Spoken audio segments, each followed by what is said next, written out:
Hey, what's up? It's Christopher, aka the Bronze Age Nerd, and welcome to Late Night Comics with Bronze Age Nerd. So this show's gonna be a little bit different this week. Don't know how many people I'll have coming in here. I am back at this later time, the 9 p.m. Pacific Standard Time on Wednesdays. Probably be that way for a little while at least. It's gonna be a little bit of a shorter show. As some of you are aware, I did have COVID, so I just got over that, or I'm still getting over it. So I'm not exactly up to doing like a really long show. Um, Preston's in here. Hey, what's up, every wonderful person in here? DC Irish wants to get this party started, and I did hire a big band where I found some royalty-free music on the internet that they were cool with me using. Um, thank you, Preston. And what's up, Ben? Nice to see you in the show. So yeah, it's going to be a little bit of a different show just because I am still getting over COVID, not 100% better. If you watched last week's show, you could see that I was starting to not feel well throughout the course of the show. Kind of mentioned that I already wasn't feeling that great. Hey, thanks, Starset. So, and welcome to the show as well. There's a couple things about the show that I did want to let you guys know. Feel free to super chat. I don't have a super chat prize ready to go. If you guys go ham and do a bunch of super chats, I'll find something to throw in. But you know, if you're more than welcome to super chat, but it's usually for a random chance at a prize. This week, I just didn't have time to get anything set aside.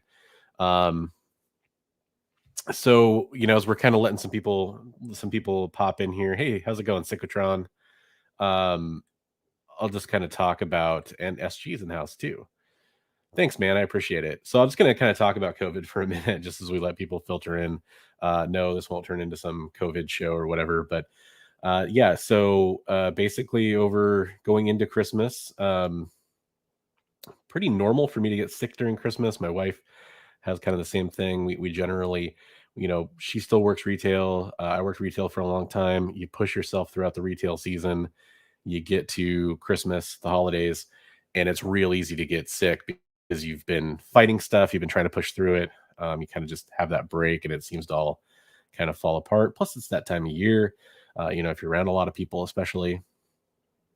So started feeling a little sick, kind of felt nostalgic about it in a weird way. And basically, you know, just realized my wife first realized that she was getting sick, and that wasn't good. You know, our Christmas was actually the day after Christmas. For Christmas Day, we went over to my parents and did some stuff with our daughter and them, and did all that. And then the next day was our Christmas day that we celebrated because my wife had to work that morning on Christmas Day. And we just decided not to, you know, our daughter's 3. As far as she's concerned, it was Christmas. She got to have, you know, Santa morning, the whole thing. Right. And it was great. It was a white Christmas, by the way. By that night, so it was, you know, technically the day after Christmas, the 26th, my wife was feeling pretty sick. And was definitely feeling it. And then, you know, I started feeling it a little bit. And by Wednesday, we went and got a COVID test for her. And I wasn't feeling good. That was the day of the live show. And then that came back, ended up coming back COVID positive. So that was kind of our experience. You know, my parents, me, you know, my daughter, and obviously my wife, we all were sick at the same time. So that's, you know, I'm not going to get it too deep into that, but my wife and I are both vaccinated, double vaccinated or whatever. We hadn't had our boosters yet. So we didn't really get it as bad as a lot of people probably could get it. Also, no way to know. Could have been Omicron, could have been Delta still. Don't really know. But whatever the case, you know, it wasn't a cakewalk. It wasn't like we weren't, you know, feeling like we needed to be on a ventilator. You know, it's still getting over it. I was better yesterday than I am tonight. Just feel like, you know, I was looking after our daughter today. My wife went back to work. Both of us got kind of, you know, probably winded because of that, extra moving around and all that. But the long and the short is, you know, I'm glad I was vaccinated. I'm overweight, you know. My wife has pre-existing conditions, so I think we're both glad we were vaccinated, just because we probably got less of whatever it was. Both very thankful that our daughter more or less was okay. She had some fever, some mild symptoms, stuff like that, but nothing too serious. My parents are still doing okay. They're slower to get out of it. Um, so long story short, everybody seems to be fine, but hey, still kind of dealing with it. So it might be a little bit of a shorter show, and that's what happened. And let's get on to the other stuff. Hey Preston, can't stick around long, but take care. I understand, man. It's a little bit later. Those 8:30 shows are probably feeling a little bit better for all the people in different time zones. And I appreciate the super chat. Thank you very much. Airspeeder's in here. Hi, Airspeeder. Glad y'all are well. We went to Disney last week, and my wife tested positive today. Yeah, it's around. I mean, take the precautions that you want to take.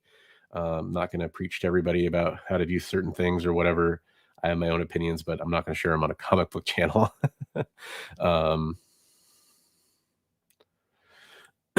Pete says, "Hi everybody. Damn, go to jail for a couple of days, and the whole world changes. Best wish to you, Bronze and all." I appreciate that, Pete, and hopefully, well, you're out of jail, so that's good. That's probably a story there. Hey, Sicko, thanks for the super chat. I appreciate it, man. Thank you. It's a Canadian price variant super chat. Sicko was in our Discord earlier talking about his copy of Secret Wars #8 is a Canadian price variant. We were talking about that today.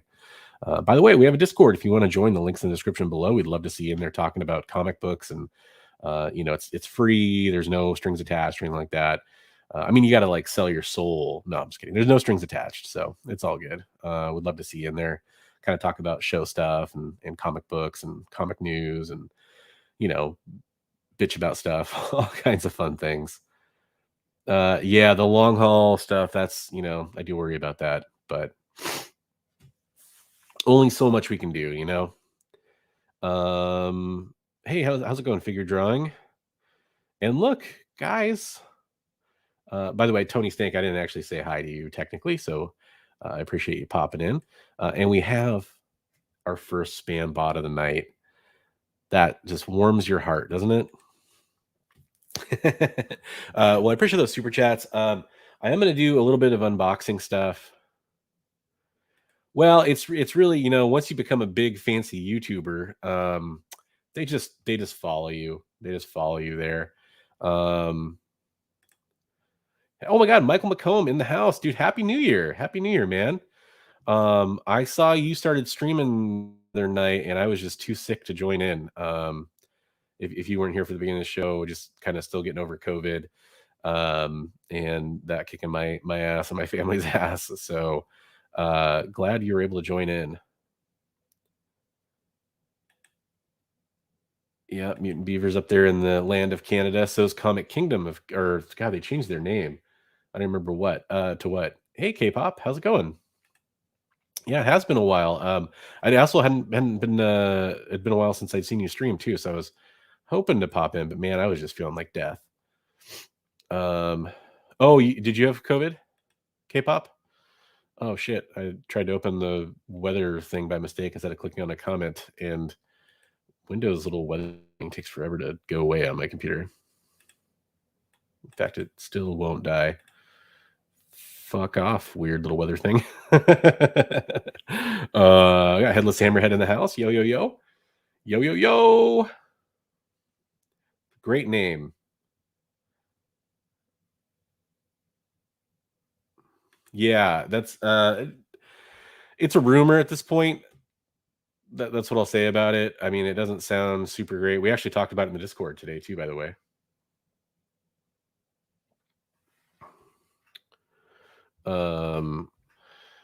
So real quick, do you want to show off some stuff that I picked up? Should we do the unboxing first or the stuff I already have unboxed? Let's do the stuff I already have unboxed. That's easier, right? So I finally got my Inyuk Lee She-Hulk, Hulk #1. Their She-Hulk variants in. These are cool. Pete, I'm gonna get rid of your comment so people can see better. Got the Virgin and the trade dress. I love this cover. The only thing I would say about it, and I'm not one to normally critique art like this, I'm a fan of the slightly more feminine looking She-Hulk. I am. But her calves need serious work, is what I noticed in this picture. But other than that, I mean, she looks pretty good. You can't have it both ways, I guess. And I did get 2 sets of those, so I was glad those finally came in from Golden Apple. Um, this is a cover I've been chasing for a while. Justice Society of America. That's number 9. Yeah, number 9. Alex Ross, Power Girl. Hard to go wrong there. Love that cover. See if I can get it up there. I do think her facial expression is a little harsh for me, but it's still a really cool depiction of Power Girl.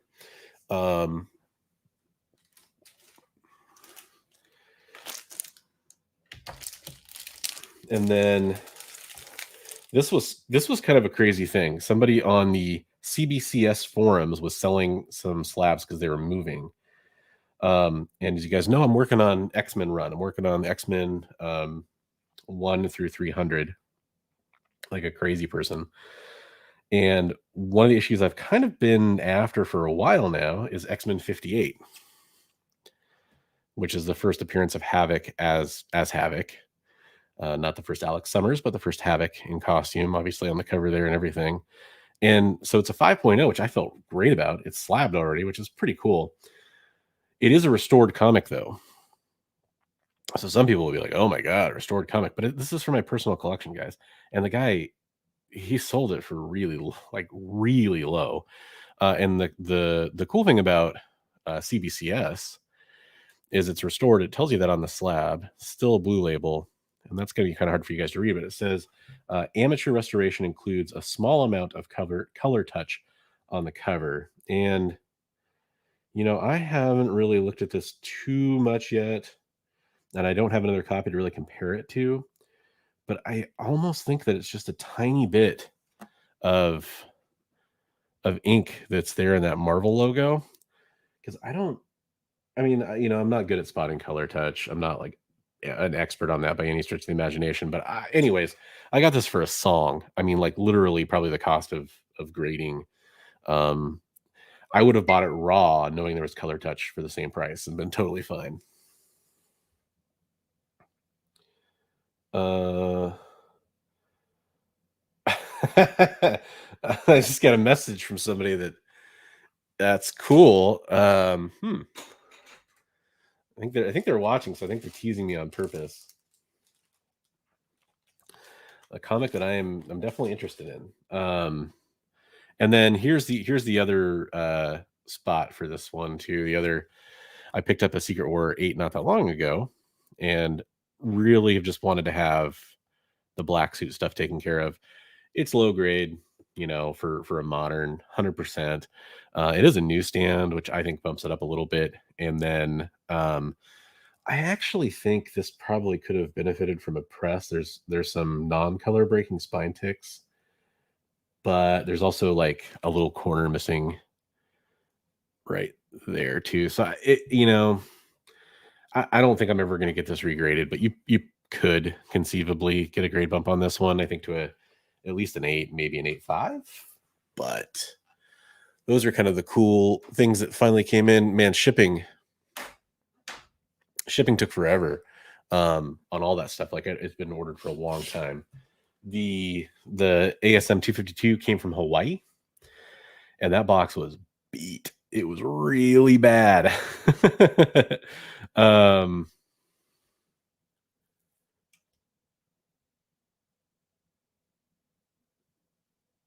Yeah, the calves aren't up to stuff, but I love the rest of that cover. Yeah, I've got better calves than that. You can't go wrong with Power Girl and Alex Ross together. See, I knew somebody would say it. Figure.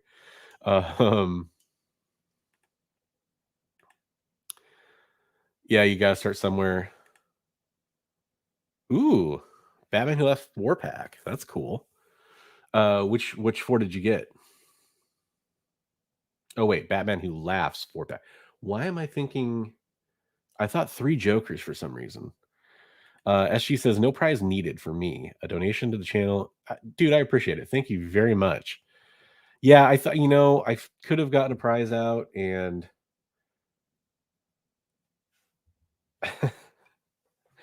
that's awesome. Just got some awesome news. I'll let it be a surprise for the show when it finally comes in. But somebody is sending me an AOK, and that is a really awesome one. Got to try to stay focused. But yeah, I appreciate it. I could have pulled a prize probably, but it wouldn't have been something great. And honestly, I just didn't feel like it was worth it to try to give out a prize. Like I said, if we get up there in super chats, I'll kind of go back and try to do one. But I do appreciate the support, everybody. Oh yeah, 100%, 100%. But it also can be, like somebody, making marks along the price box there. It could be somebody trying to color in. There was like a spot where ink missed on the printing or something like that. A lot of things that could have been. I just don't even mind on that one. But yeah, there's definitely a lot of things that could be. There are calves and calve knots. Oh my gosh. Um, this actually reminds me about something that I did want to talk about real fast. See if I can pull it up here. Oh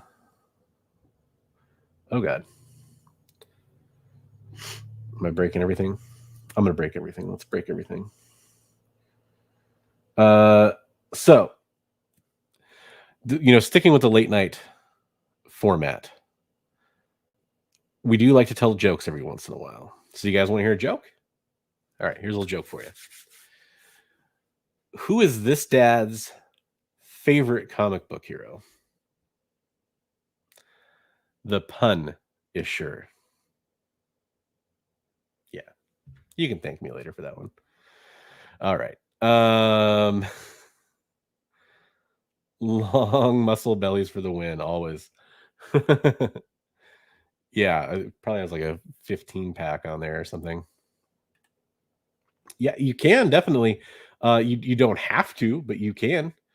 The bots are out in force apparently.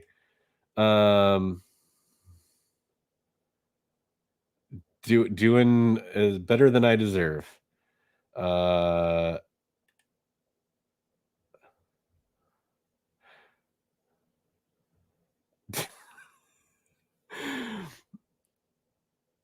I was talking about McFarlane Toys. What? About jail Oh, the Batman laughs. Okay, gotcha. Have fun on your shrooms, man. Enjoy that. Oh, I get you, Airspeeder. Or yeah, Airspeeder. Did I say that earlier too? Sorry. Um, that's yeah. It does sound. I don't know. I could see it both ways. Like to me, it could sound a little nefarious, but it also seems a little like amateur restoration. Like, yeah, nice try, buddy. um, that had nothing to do with Cyclops. Yeah, well, I'll have to think of a Cyclops one. Oh my god. Headless Hammerhead sent me like a Zenoscope cosplay cover that I did not know existed, and it's the punchline. It's a cosplay Cyclops cover, and now I have to get one. Why did Mrs. Claus kick Santa out of the house headless? I know this is like vum ung, but I'm gonna read that as bum tis.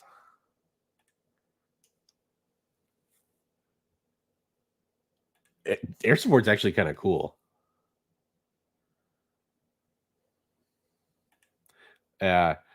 You speaking of which, old Preston over there got a first punchline from me, the B cover. I still have 2 A cover 9/8. One for long term, like hold forever pretty much, and one for hold until it's worth a lot of money. Oh, Nyan 6 site. Duh, of course. Bots are ridiculous, guys. So I got one more unboxing. This is my last Black Friday unboxing from Unknown Comics.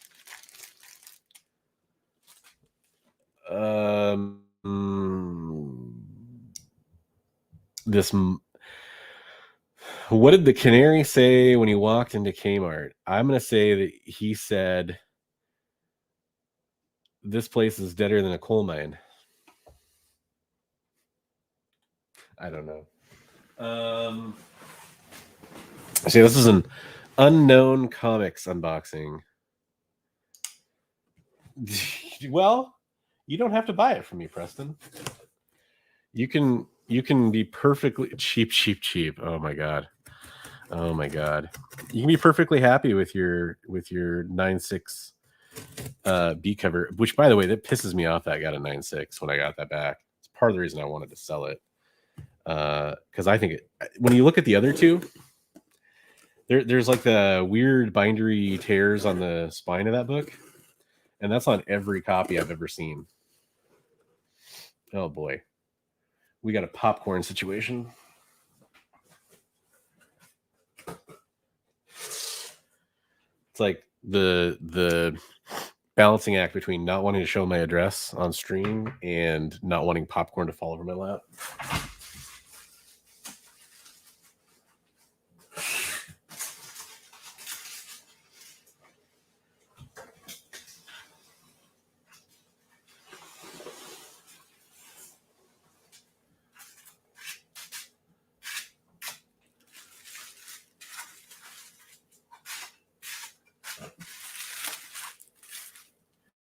I hate packing peanuts so much.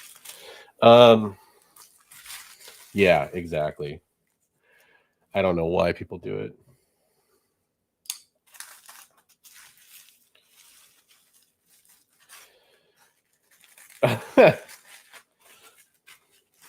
So what did you work in Kmart like in the heyday or like near the end of it?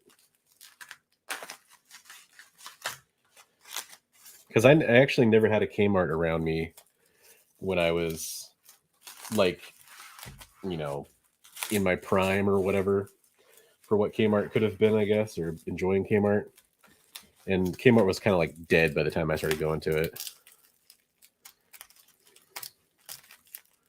Yeah, too much tape on this too.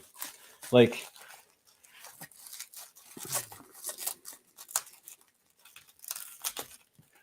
yeah, blinding light.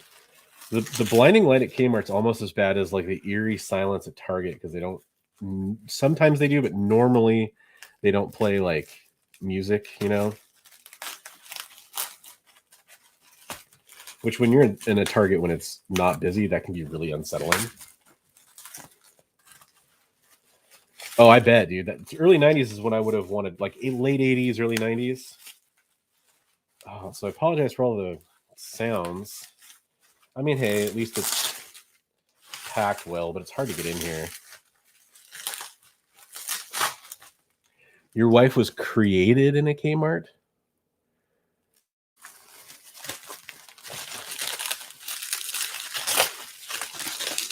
Like, conceived there? How do you know that?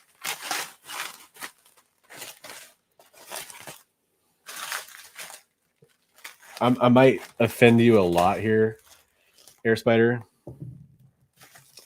But I guess if you were conceived in a Kmart, your parents would tell you, like, hey, honey, just so you know, you were a blue light special.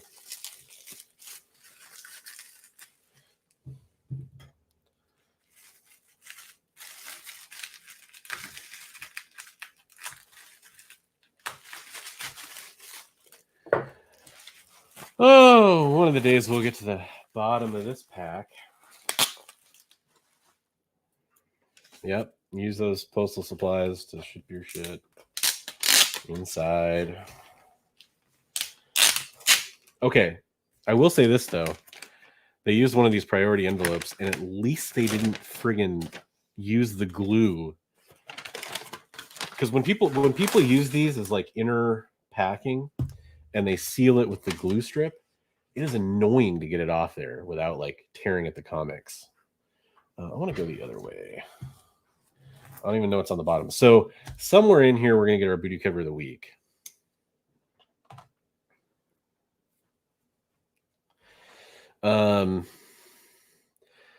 It's gonna come down to 3 different books. We're gonna have to figure out which one deserves it. That's X-Men Legends #1, homage variant, Virgin. So Unknown Comics had like a, was it buy 2 get 1 free or something? Pretty ridiculous deal. That Silk, I think that's the Anacleto. That's gonna be one of the contenders. Here's another one of the contenders. Punchline. I think that's the Ajicure. Captain Marvel 8 second printing Virgin. First star. Wow, that's a thick book. Love this. I would have loved to have the Virgin, but I'll take it. It's the Tyler Kirkham Marvel Voices Angela. I think it's just a great cover. This could be a 4-way tie. This ASM, you might not see it if you're looking close there, but that is definitely a booty cover contender. ASM 1 variant. Don't remember the artist. Sorry. I had the poster for this cover. I wish I had the original comic that this is an homage to, but that Supergirl deceased homage. Jim Lee Magic variant. Love these Jim Lee variants, the trading card variants.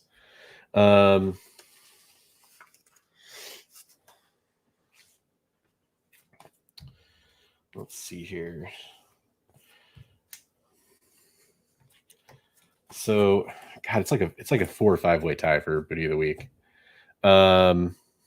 Silk gets your vote. Yeah, I haven't seen everything yet. I think I can show this one. All right, yeah. YouTube, please understand there's no nudity on this cover. It's a Mirka Andolfo's Unsacred.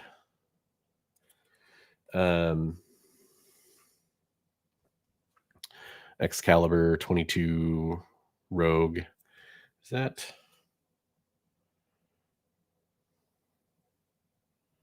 I don't know the artist on that one. Is that? That's not Musa. I don't know the artist.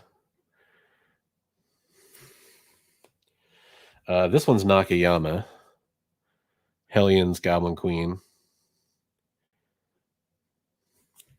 And this one's Nakayama. So that's the red, obviously, duh, background.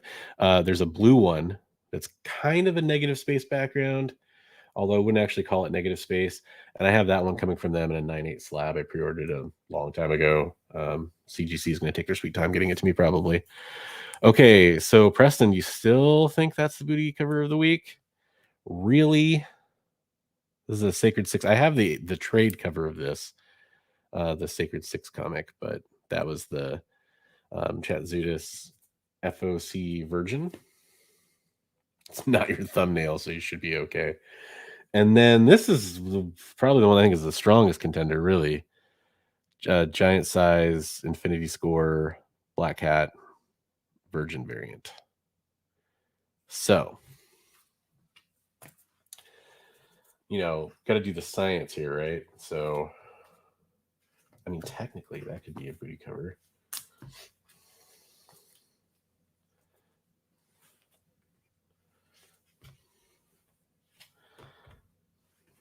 I mean, like, really, if you stop and think about it, you got Jean Grey booty.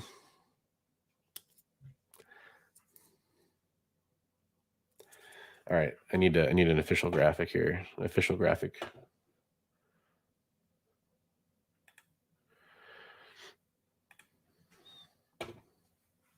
Okay, so this is that kind of hard-hitting science you guys care about on this show. So that's one, probably the weakest one.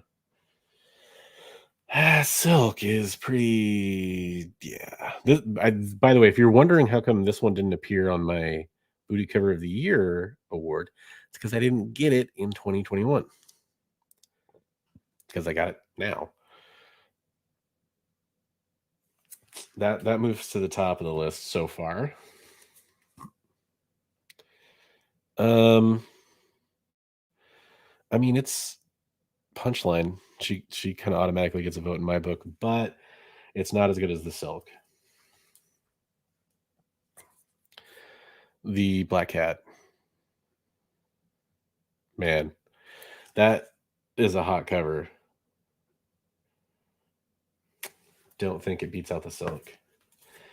Now, I skipped over the Magic pretty fast, but definitely some silhouette side booty there, but doesn't beat out the Silk.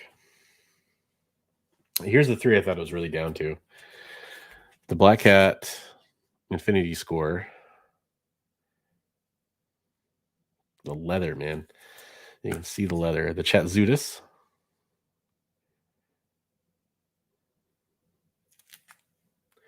and the Silk.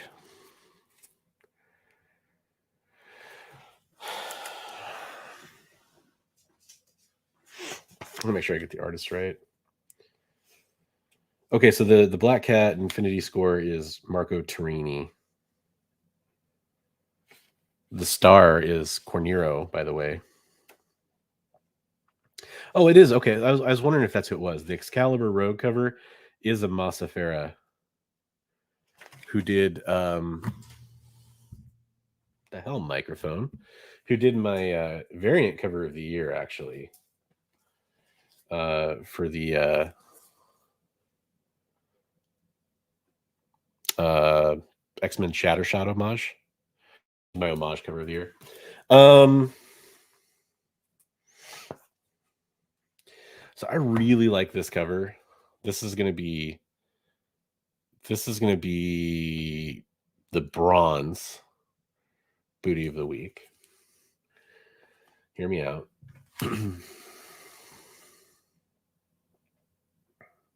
So this is going to be my silver booty of the week, the Chatzudis. Now it's a very nice posterior. It is. The only problem with it is I've seen a lot of Chatzudis booty. It's not that special. It's not that unique. This, on the other hand, you don't see that very often. So that's going to be the gold booty cover of the week right there. So, anyways, we've officially decided that, so we can move on with the show. Yeah, it's the kind of hard-hitting journalism you look for here, right? Black Cat's been bunser-sizing. I like it.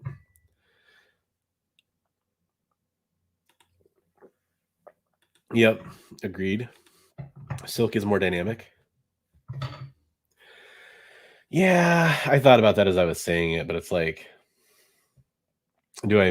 is gold really the third place though? I care less about gold than I do silver. Okay, so this is the bronze booty of the week. This is the silver booty of the week. And this is the gold booty of the week. Okay, it's official.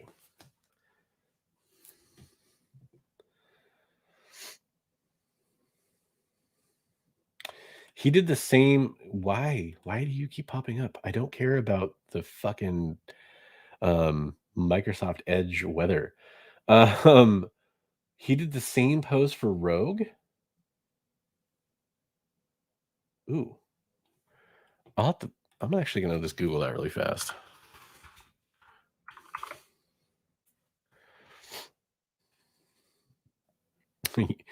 You had my attention. Now you have my curiosity. Oh my god, you're right. He's basically homaging himself. That's not as good as of a cover, though. All right. Everybody's gonna wonder what I'm talking about now, so let's try to show this.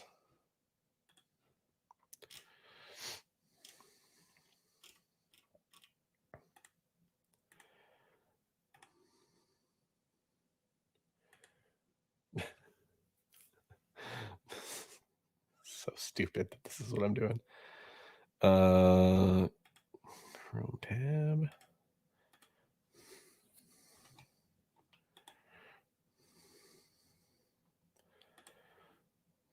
Okay. So, oh,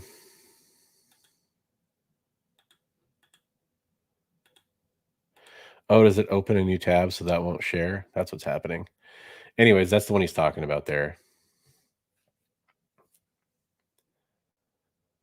Platinum winner.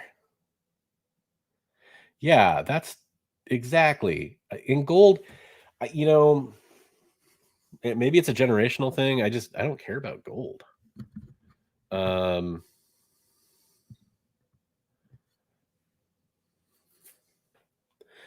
That's you got it. Palladium for the win. It sounds like it. Uh, yeah, it's very similar. It's not. It's not quite. It's gonna be very hard to tell. It's not quite exactly the same, but I mean, it's definitely cut from the same cloth. Yeah, self homages. I mean, anybody who rags on self homages now, anything can get overdone. But Todd McFarlane, ASM 300 and 301. 301's a self homage to 300. You could argue it's just a color swap, but I mean, it's what it is. Yep, 100%. So we need to talk about some stuff, people. So figured out ways to do all this. It kind of is not elegant, inelegant. That's the word I'm looking for. So share some news real fast. And then I got to add it to the stream. There we go. So this is something that I kind of wondered about. And Headless Hammerhead shared this link today about. So the thing was, this Lego set came out, and on it says Gargantos Showdown. Well, that's obviously Shuma Gorath. And everyone was like, "What?" And I'm a big Lego fan. I don't really buy a whole lot of Lego these days, but I do love Lego. I hang out in Lego forums and subreddits and stuff. And when this came out, people were like, "Huh? What? That's Shuma Gorath?" Because Marvel fans collect Lego, obviously. So, by the way, there's some Spider-Man spoilers in here. They're pretty light. I haven't seen it yet. I didn't even care because I already kind of knew about it. I won't talk about them. Don't worry. But don't read too close. Just read what I'm talking about. So basically, this article is kind of theorizing. It's actually from what I can tell, it's not actually linking fact. It's just pointing out um uh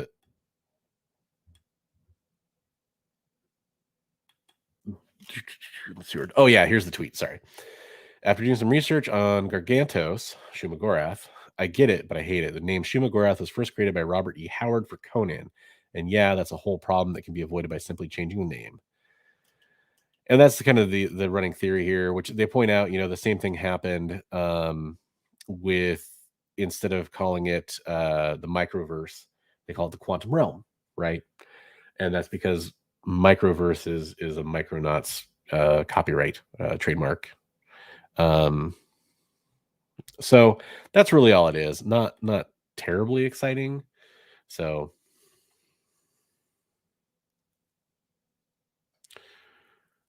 oh, thanks, man.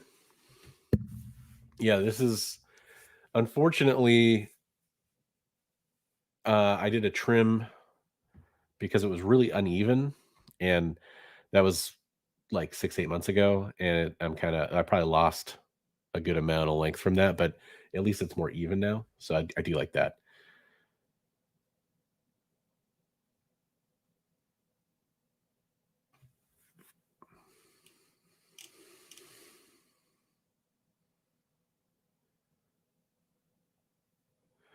I haven't. I'll have to hop in and see it, man. Um. Okay, so I got to remove this. and stop sharing. And let's see, what should we talk about next? I don't, that's not that exciting, I guess, but I thought it was kind of interesting.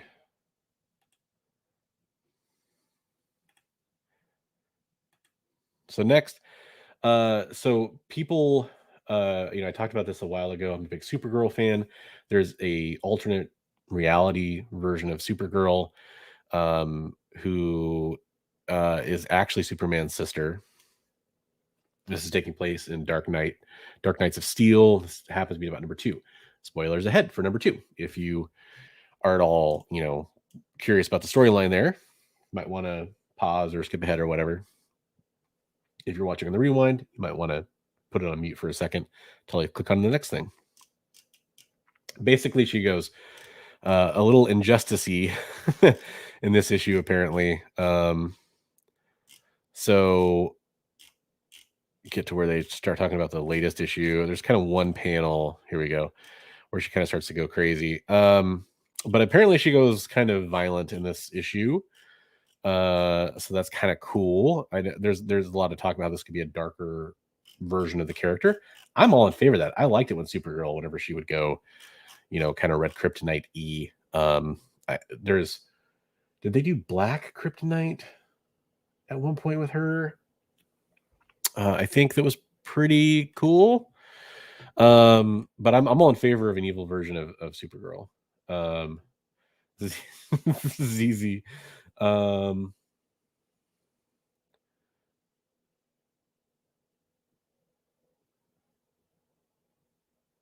Goodfellow beard oil. Interesting. I've been using just because it's locally available. I'm using Beard Guys beard oil. At least it has a pretty good list of natural ingredients. But I don't use it enough. I need to use it more. I've been really unhealthy with my beard, and that's because of COVID lockdown. When I say COVID, I don't mean the fact that I had COVID. I mean like just being trapped at home and not caring about stuff. Yeah, she did become a Red Lantern. I'm actually looking for those issues too. But for Promiscuous Time Travelers, I have any idea what those. PB is Michael McComb. If you guys aren't familiar, Michael McComb is a very talented artist. I recommend following him on Twitch, picking up some of his artwork. BA is Bronze Age, although technically most people call me Ban, Bronze Age nerd. But we know what he meant. I knew what he meant. And ZZ is ZZ Top. Supergirl's not still on TV. I do agree with this whole Wonkers show. Great cast. Yeah, it was weird. They really nailed it for a while though, and then they just went off the rails. Yes. Yeah, I'm wearing basketball shorts right now. It unfortunately has not been a very healthy couple years for me, and that reflects in the hair, right? Like I'm really frizzy right now. I definitely could fix that, but it's dry. I need to put more beard oil in it. I know that sounds weird, but beard oil is really more for your skin than it is for your hair, by the way. And it helps kind of keep everything dry or not dry, moisturized, right? And helps kind of keep your face from getting dried out and itchy under there. And that in turn helps stimulate your hair follicles, and your hair follicles kind of grow a little bit more healthy, and everything's kind of happy when you do that. I haven't worn a belt in so long. I was just thinking about that. I hate belts, by the way. I used to have to dress up for work, like suit, tie, the whole thing, and I don't miss that. I don't mind like business casual, like back in the swing of things. I actually kind of like business casual. It is. I haven't quite got to ZZ Top, but I've had a beard. I've had a beard down to about here before, and had to shave it when my daughter was born because I did not enjoy tugging, and I knew I was going to get bad for her. And plus, when I was feeding her and my beard is in her face, like not cool, really. Embrace it. It totally fucking helps, man. Totally. I haven't worn a bathroom in a very long time. I run that's one thing about COVID. I run very hot, right? Like you can say it's because he's a big guy, but even when I was thinner, I ran really warm. I was always sweating as a kid, that kind of thing. And it's mostly just because I run warm, which is why like even it's like 35 degrees out or whatever, and I'm wearing shorts. That's really standard for me. On COVID, the worst day of it, I was under like 5 blankets with a heating pad underneath that. That does not happen for me. Like, that's a never situation. Even if it's down into like the teens, I'm wearing like a top sheet and like a comforter at night, and that's it. Um, so that was surprising development.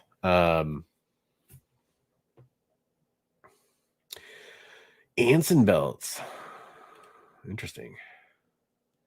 I've been looking into grip 6 belts because I think I might need one soon when I go back into the world, right?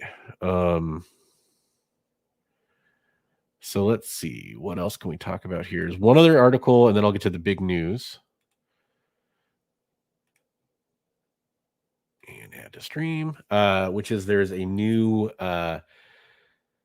X series coming. And there's whole, I think this is Destiny of X. I've said this before. It's really confusing how, like it was Powers of 10, but it was House of X.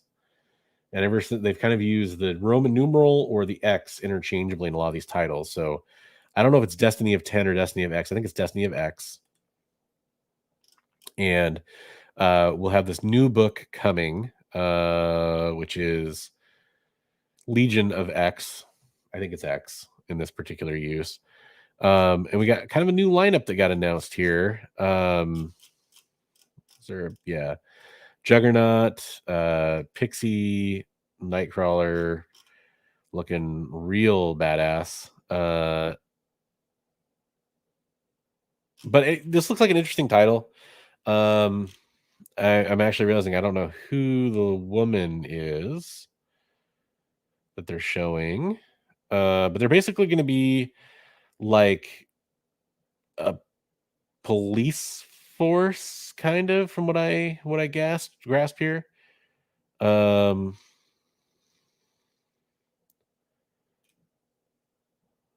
where Nightcrawler, Legion, Pixie, and Juggernaut come in.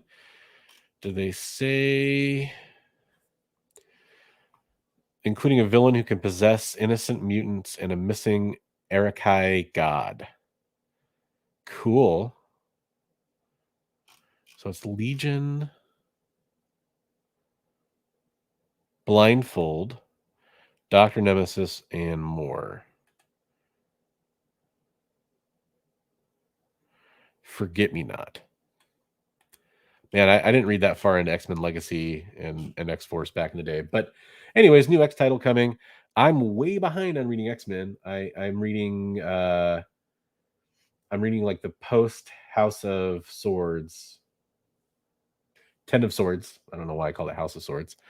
I'm kind of reading that post stuff. So I'm not caught up by any stretch of the imagination.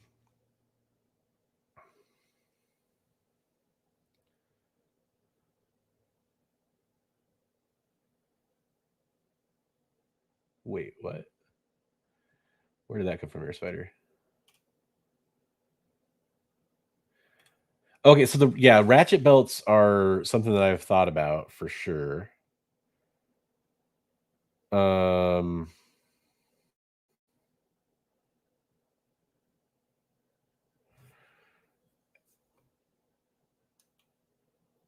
Alpha M. Alpha male. Not really sure what Alpha M is. Trying to get caught up in chat here. Web belts are cool, but they're different, I think, from what I know, which is very little. Spider says, I'm a 300-pound furry animal. I love watching the tiny man tell me how to be alpha. Yeah. Can relate to that. I lost weight. So you're talking about 300. I'm getting closer down to 300. So I lost some weight. That's cool. I don't know if it was because of COVID or not, but I weighed myself and I was like, whoa, I lost kind of a surprising amount of weight over the holidays. So trying to get back down below 300.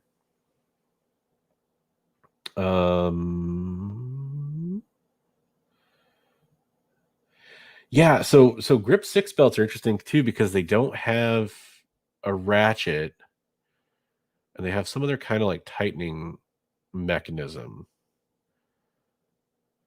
What is Alpha M though? I'm sorry, I'm not familiar, Spider. Like, for a second, I thought you were talking about Alpha Gaming, and then for a second, I thought you were talking about Alpha Male, and then for a second, I thought you were talking about Joe Rogan. I wasn't really sure. Man, my beard's just wanting to like go everywhere today instead of just down. Don't know why. All right, let's get to the big news before I just talk about belts and alpha males all night. So yeah, loosey goosey show, guys. Not my normal thing. It's kind of my normal thing. Let's talk about the big fuck you news. Not fuck you, but most people kind of think it's fuck you news. Let's see if I can crop that a little bit. Like if I do that, that looks better. Okay. So CGC has raised their prices again. They raised them last spring or late winter.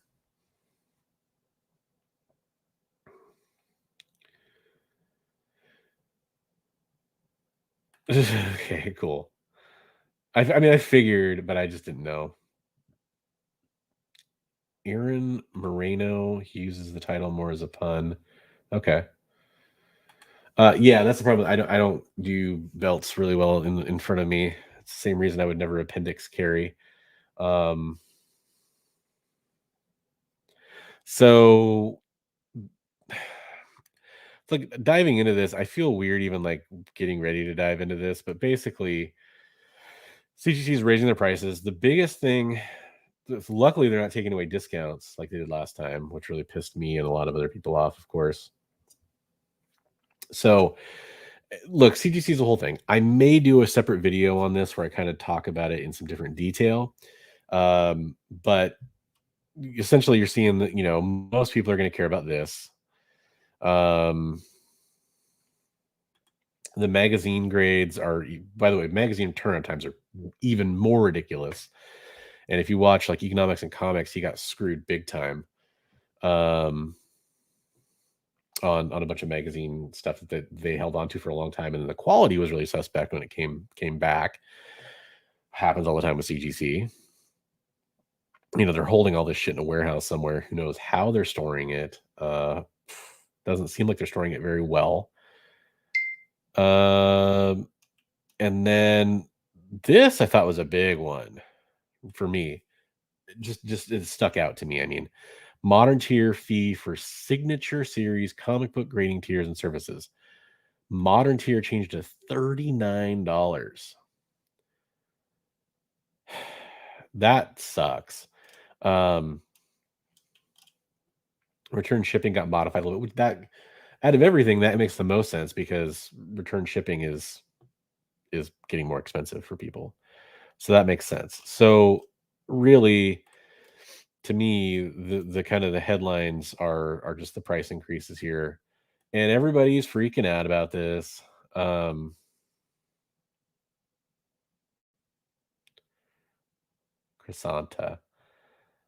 that's pretty funny.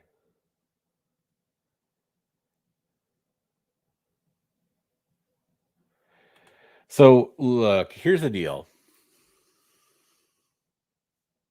People have hot takes about this, and again, I might do my own video about this. Throws comic slab on floor. Yeah. People might have their own opinions about this, their own hot takes, whatever you want to call it. Look, here's the deal. CGC raised their prices probably because the volume of books they were getting did not slow down when they raised their prices last time. And I'm guessing that they anticipated that they would. They anticipated a reduction of volume. That probably didn't happen, or it didn't happen as much as they anticipated. So they said, well, let's raise it again.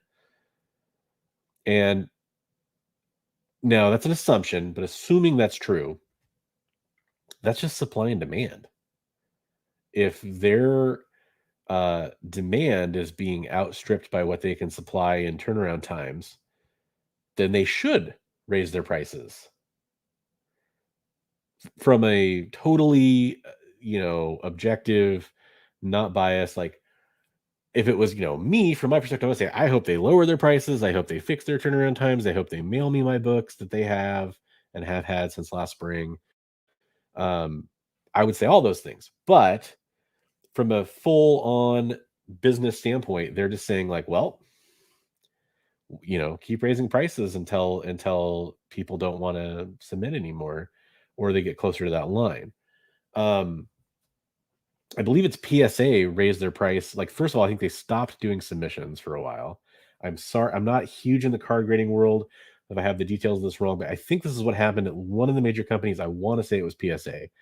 I believe they stopped taking submissions. And then when they did start resuming submissions, they increased the price like a ridiculous amount, but they said it was a temporary price increase. And that when the demand slows down, they will lower the price. And I believe there's enough faith in them in the card world that they think that's going to happen. Um, channels I follow that I trust seem to have that opinion, and I am just assuming they're probably right about that. Irish says PSA, BGS, and SGC all did at certain times halt service. And then so I think, was it am I right? Is it PSA that raised the prices then and then said, hey, we're going to lower them later on? And that sort of makes sense because look, I want my books back. I want them graded. I know the whole pilot program where like between 2 and 10% of books that were being submitted recently got pulled and pushed through, pissed people off. I do think that there's some interesting stuff about how that could have been, for analytics, for their own good, to improve their processes, to see if, like, hey, we're going to try this change, and this change, and we're going to see how that goes. But we need to have, like a sample to say that that's true from, separate from our original stuff. Now, could they have done that by just pulling books from a specific older date, pulling all those books, setting them aside, and shipping them? You could play that game all day long. I'm not saying they did it the right way, but what that did do is it messed with people's perceptions of what's going on at CGC. For one thing, people were saying all over, "Oh, I sent my books in a month ago and I just got them back." Well, guess what? When people started saying that, I assure you, a lot of other people sent in books thinking like, what? I'm going to get my books back in a month? And then once they have them, they don't really care. I'm not saying that was the like intentional like move there, but I think it was one of the unexpected benefits. Thank you. Yeah, it is a contentious issue for sure. Okay, so they drastically increased costs and only open premium level grading right now. The cheapest yeah, it's $100 per card. But is that do you have to send in like a minimum of 50 cards too? Is that part of that? Oh, thank you. Thank you, man. I appreciate that. Yeah, I made that little logo and I made one for our Discord server too that's like um using my amateur graphic designer skills. Oh Jesus. 250. But the thing is, right? Like, so it makes sense if you have a card that's like a 5-figure card, it makes sense to send it in, even at those prices, right? Um,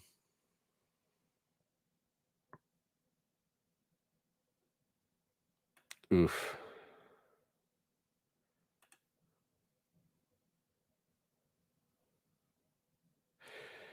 I can relate to that. Luckily, none of my cards are really worth it. I bought a PSA 10 Von Miller rookie card. Um, oh, it can't be over a certain value. Okay, I need to look into that clearly. Um, and I appreciate you supplying some info, Irish. But so basically, here's where I'm at with this, with CGC. They Everyone's like, oh, hire more people, hire more people. You're not wrong, and you're also not looking at it from the long view here, because if they hire, let's say, I don't know the current number, let's say they have 30 graders or whatever. Each one of those graders grades probably thousands of books a day, at least hundreds of books a day. And if you hire 30 more graders and you have 60 graders, well, sure, you have to put all the time, training, it costs a lot of money to onboard and train people, a lot of money. And by the time they're up and running, are you still running at that peak efficiency? And if you aren't, you've wasted a whole bunch of money.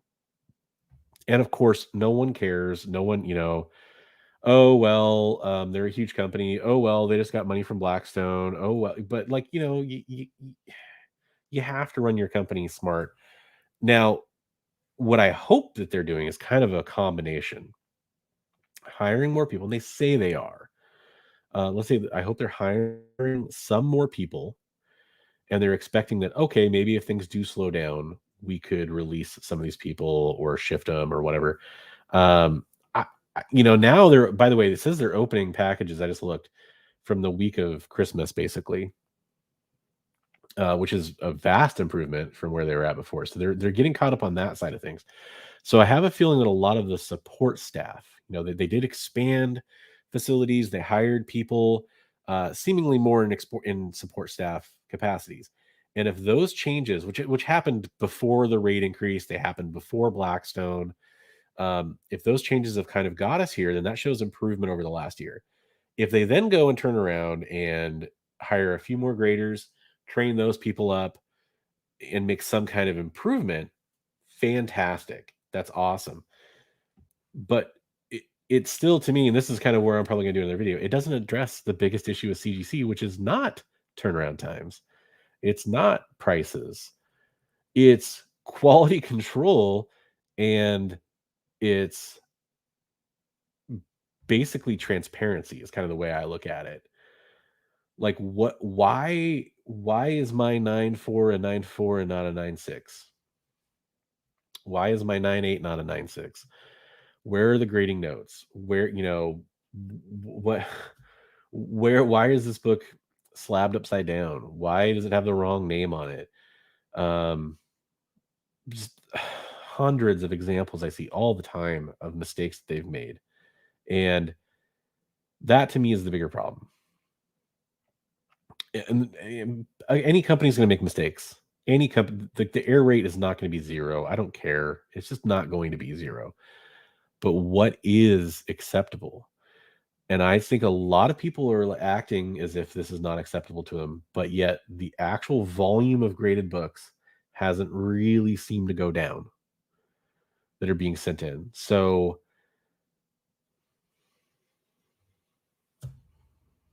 and that's the thing is, if people don't stop using them, then what's the point? And I think really you're talking about a breaking point in the market here, because you have these companies that are sending in, stores, websites, they're sending in thousands of books a month.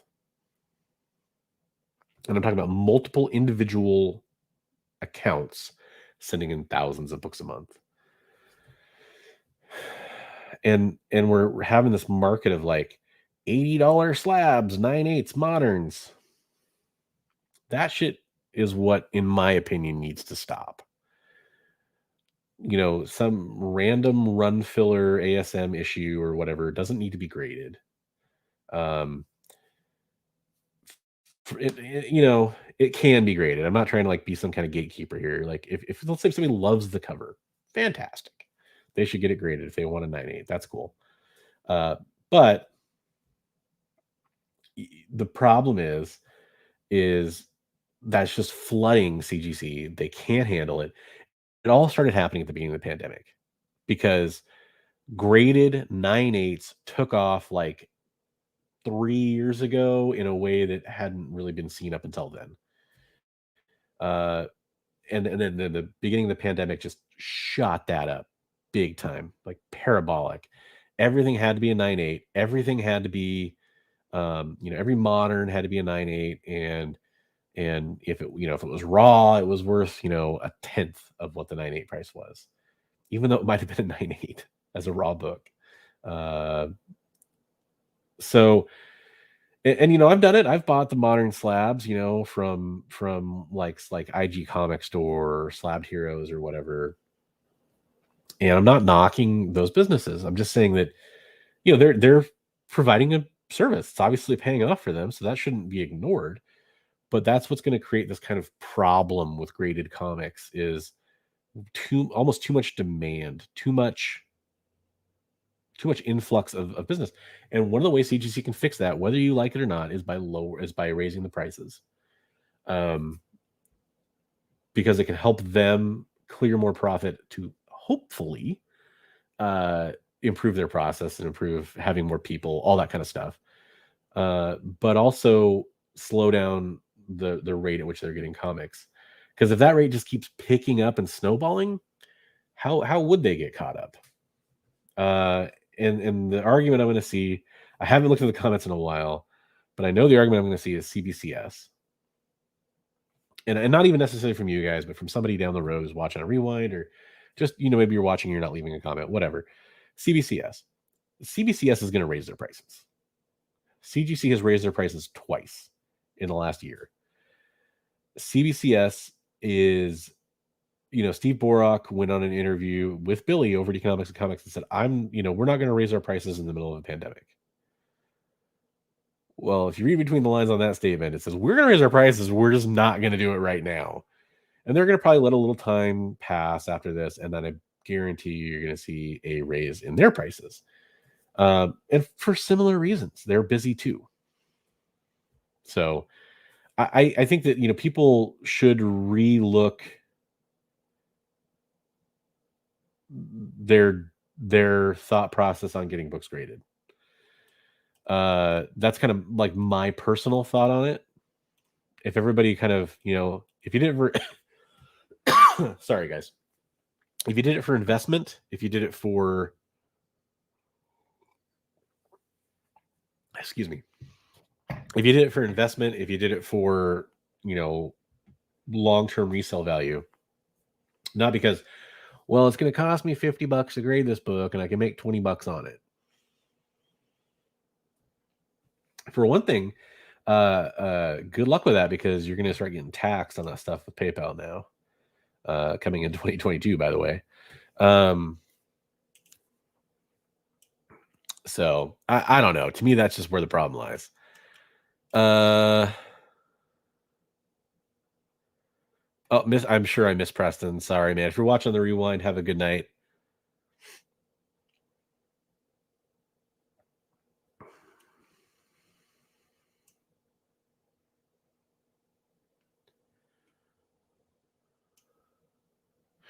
Appreciate that offer.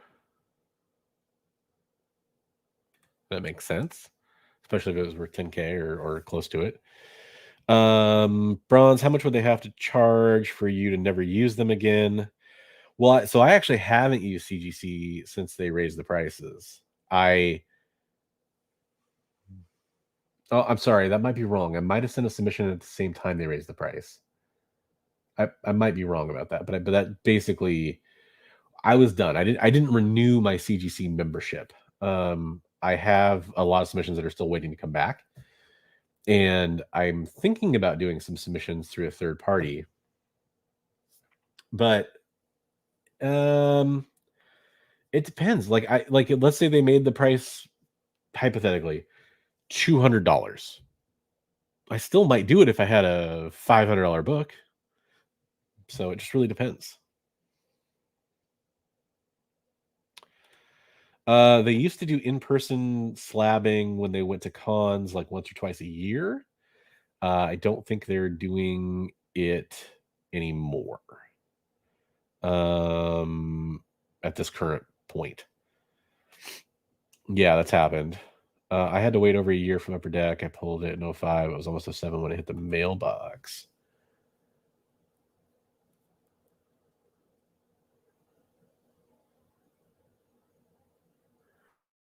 I don't understand that, Air Spider, but I want to. Is the volume going up? I don't have definitive numbers, but I think that the evidence all lines up to me that it is. Hot take: CGC and CBCS do a relatively good job in spite of the lack of graders. I think part of the reason for mistakes is obviously due to limited graders. Yeah, but by the way, I generally agree. That's to me, it's not that hot of a take. I think they both generally do a decent job.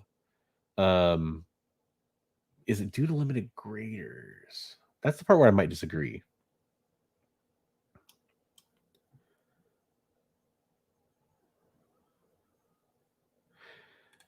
As long as the market puts a premium on CGC over CBS, people will put up with their issues. Yes. And that see that's where when you like the what Figure said about they're they're both doing a good job. That's what's so silly to me is CBCS like man, people used to clown on CBCS like, oh, CBCS 9 is like a CGC 9.8. Look, at different points in time, CGC and CBCS have flip-flopped on who's more harsh on grading, who's more strict on grading. Currently, I feel like CBCS had switched over and it just kind of switched back over. CGC seemed to like crack down on grading a little bit. I don't know about very recent CBCS submissions, so maybe it's kind of switched the other way. But I think they both do a really good job. And the point is, I don't think anybody should be like scoffing at CBCS. I think that if you have a CBCS 9.8 and a CGC 9.8, we've all seen examples where it's gone wrong for both companies in their grading department. And but I think that's a very minor percentage of times. Let's say it's a spawn number 198 from both companies. They should both be going for the same amount, in my opinion. So a lot of times I would, if I was in the market, I would buy the CBCS just because you're going to get a better deal. And I think that eventually over time that will change. If the book's worth it for a long-term investment, I think that'll change. I like the option for the shop to have it graded up front. Yeah. Yes. I agree with that. Yeah. And like that's why like if people if people like if you really are looking for a book and you want it in a 9.8 because you love it or because you have really good hopes for it or something like that, then I do think that's where like services like Slab Heroes, that kind of stuff, that's where they're worth it. How dare you, Mojo? Just kidding. I'm glad you're here. Great to see you too. Thanks for coming in. The volume needs to be turned up to 11. Did I miss something? Is the volume? I'm probably talking closer to the mic. My bad. This the way. So I mentioned for Christmas I got this ultra wide monitor, which is awesome. Makes video editing a lot more fun. Not that I've had a lot of time to do that recently, but I did edit one video and it's great. And I have like kind of the camera a little bit more at eye level now, which hopefully is good. I might raise it up just a hair. Um, but I wanted the mic out of my face on this side because it was always on this side of my face. So I was able to get it over here with this setup because I don't have two monitors anymore. But if I lean in, it probably is a little weird. So I'm still working on that. Sorry if that got a little weird. But yes, it does need to be turned up to 11. Ooh, fresh off the clock. Yeah, the AI gradings, but dude, corners, spine ticks. I've seen scans, which is basically what AI is going to be working off of, that do not line up with the book in reality. Water damage. There's a lot of factors there. Now I could see like a AI first pass, rough grade. I could see that being important. For some reason, when I envision graders, you should envision sweatshops. Very much what it's like. I bet.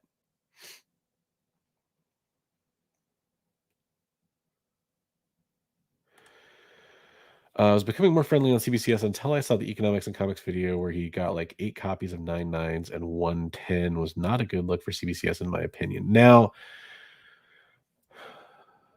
I think a lot of that was like if you're thinking about the same thing I am, it was a lot of like Carnage, Black, White, and Blood, second prints and stuff. Um,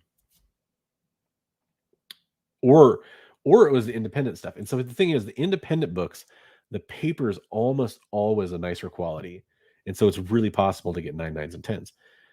But maybe in that batch that Billy got, maybe that was like a more direct shipment. Maybe it was, a different. They just replaced the blades that cut the paper. Things like that could happen. So it's since the most of them in that shipment came back like 9.9s and stuff, it might actually make more sense in some ways. I know what you're saying, but and I can kind of, see that thought train going that way too. But it's kind of this other thing too, where it's like if Marvel paper sucks, and it sucks, but yet CGC always grades on a curve, right? Like they're supposed to know about known print defects when it comes to an issue. Like, hey, every copy has this bindery tear on the top corner or whatever. If they know about that, then how come every copy isn't graded accordingly?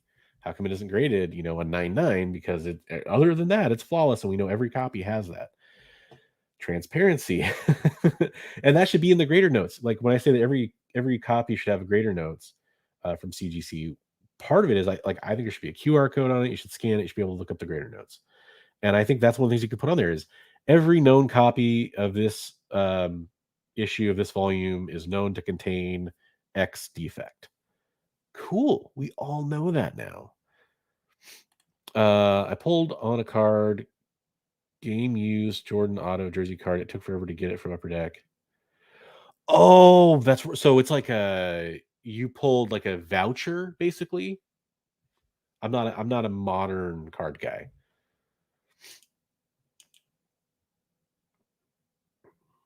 A lot of people feel that way, Synchrotron. A lot of people have different thoughts one way or the other.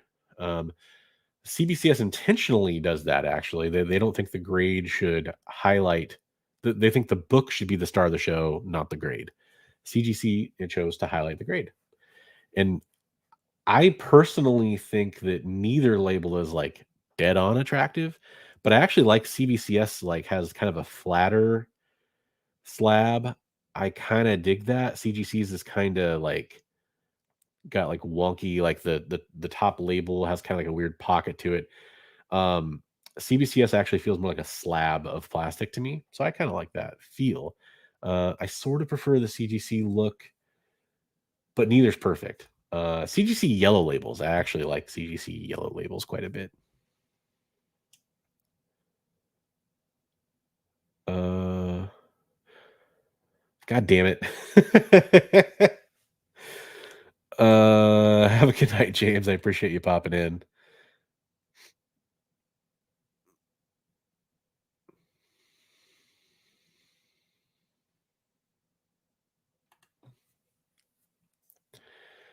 I kind of miss the eagle eye. Oh, okay. Okay. No, I appreciate that. A little bit, little bit. Yeah, definitely better. I shouldn't say a little bit. I'm definitely better, but I still have a little bit of shit lingering, basically. Uh, Trying to get caught up here.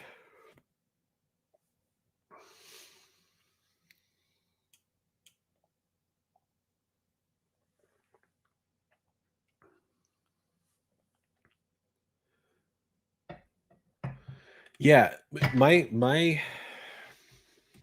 I've said this for a long time. A 10 doesn't mean notes.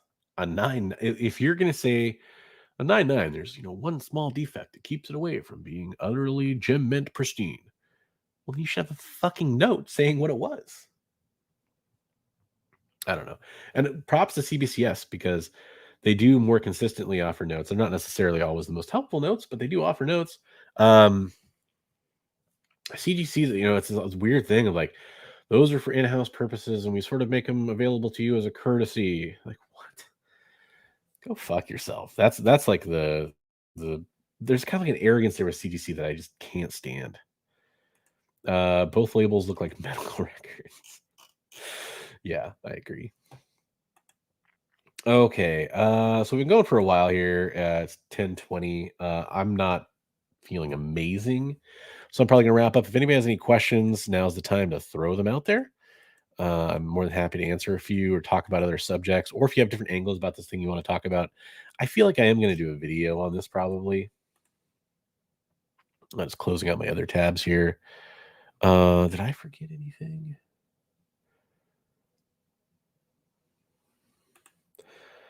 Well, from a by the way, from a literal standpoint, I agree with you, Headless. I think you're probably right. But from a philosophical standpoint, I've looked at, and I think Billy talked about this recently too. I've looked at books where I'm like, it's a fucking 10. Like, I can't see shit because they say they don't take like magnifying glasses, et cetera, et cetera.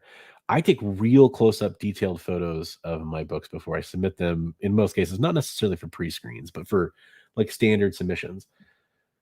And some of them I look back and I'm like, what what is wrong here? Like, what are you saying this isn't a 10 for? If a 10 exists and it's perfect, what am I not seeing? And you can play the game of like, well, to a trained eye, you notice this, or this. Yeah, okay, but educate us on what that is. Tell me what you're seeing. Tell me what you're seeing, so I can train myself to see it. I think I just did the crazy low lingo. Absolutely, dude. Thank you very much for popping in. I appreciate it.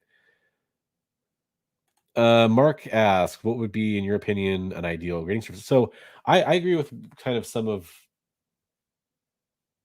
sorry, I'm gonna real fast because that's a longer answer. I'm gonna answer these two quick questions and I'll get back to yours, Mark. A dent on the inside page will keep it from a 10. No, like theoretically, but CGC is pretty straight up that they're not really looking at the guts that much. They're looking at page quality, as in like color, and they're looking for anything that's like missing, etc. They've basically said that they don't really care about the insides. It's the cover wrap, the back and front cover that's really getting graded. Or if you have double covers, both covers are getting graded. So that's weird.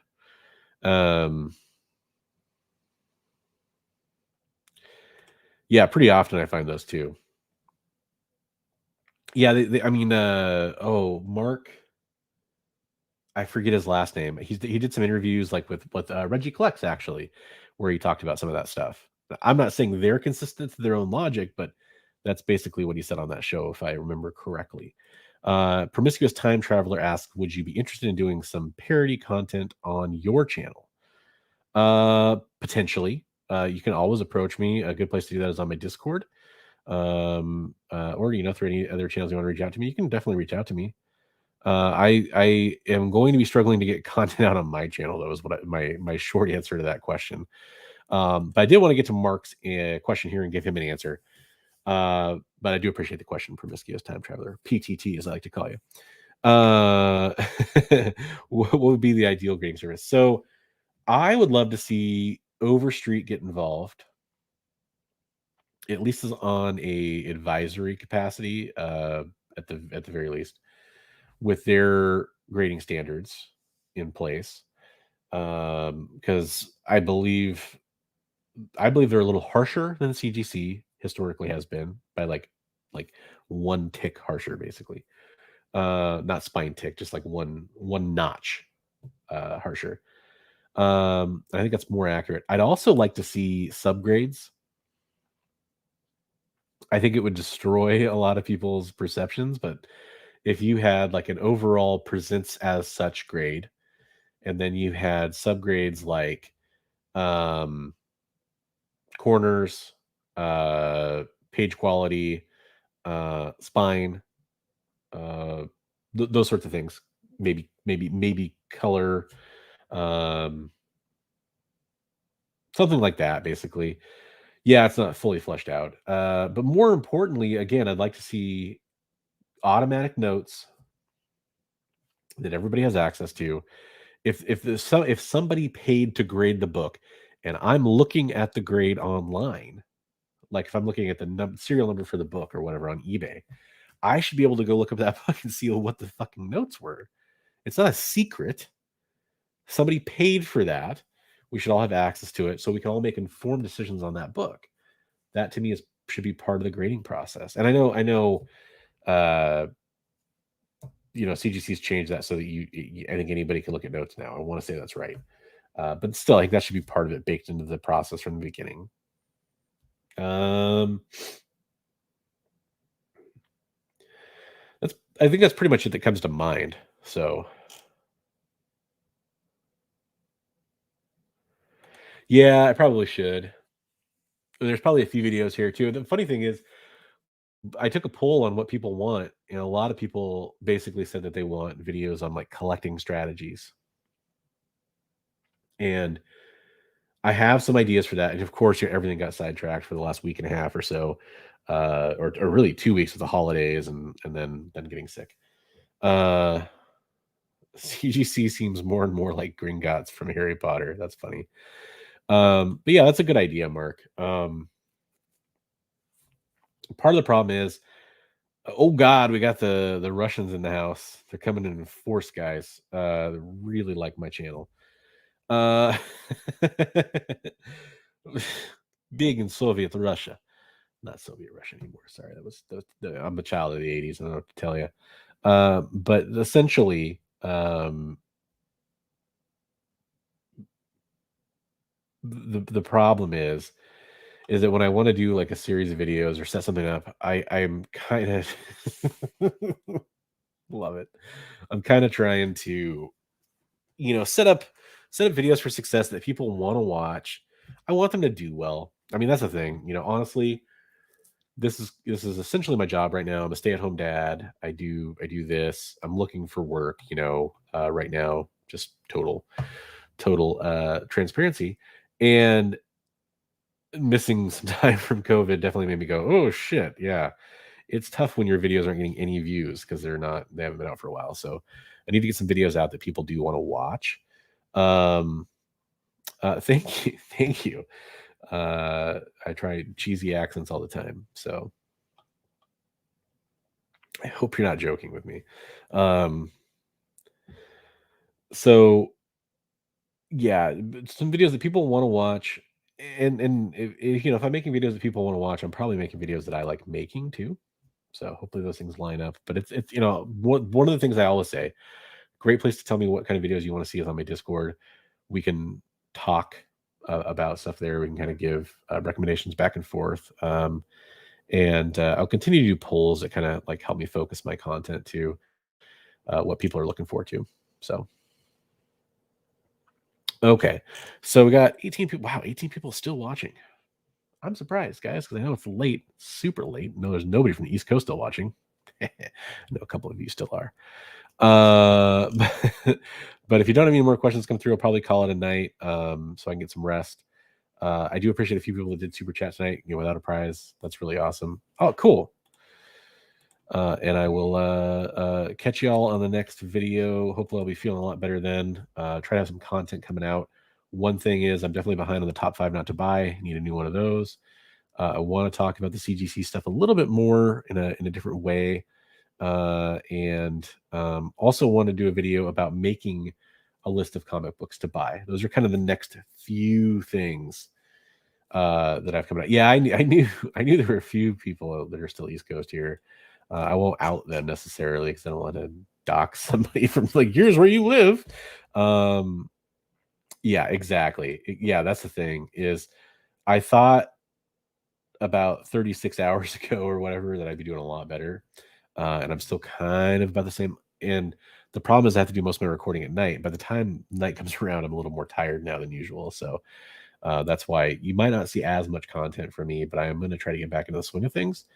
If my parents are feeling up enough to watching my daughter, we all have the same COVID now, kind of. But if they start feeling up to that, I might take that opportunity if they watch it during the day to record a video or two and get those out for you guys. Yeah, have a good night, everybody. I miss being on the East Coast. I'm so over the central time zone. Shit, I don't even want to think about that. At least West Coast, I can kind of wrap my head around. You guys are 3 hours later. Central, it's just strange. You guys are just like the middle child. Uh, so I'll leave you guys with that. I do appreciate all the help you guys all, the help, the well wishes, the reaching out, making sure I was okay. It was very awesome to see that. I know that that's, people were busy with their own stuff too. And by the way, other people have COVID right now that are in your lives, or are you? And I'm sorry if that's the case. Hopefully you deal with it and stay healthy, get rest, go seek medical attention if you need it. If you don't need to be in a hospital, stay away from one. In the sense of, let's not try to stress out the medical community any more than they are. So, anyways, nothing makes sense, Central. Have a great night, everybody. I'll catch you in the next one. Sorry, it's a little bit more low energy the last couple times around. Illness, it happens, right? It's part of life, and we'll get better. We'll move along. I am excited for some 2022 stuff I have coming your way. Some sponsorship stuff that's happening. Some kind of neat stuff. Uh, and definitely should be a fun year. So, kind of a belated Happy New Year's to everybody, and we'll see you next week. Probably gonna be 9 p.m. next week as well. So have a great week, everybody, and catch you in the next one. Peace out.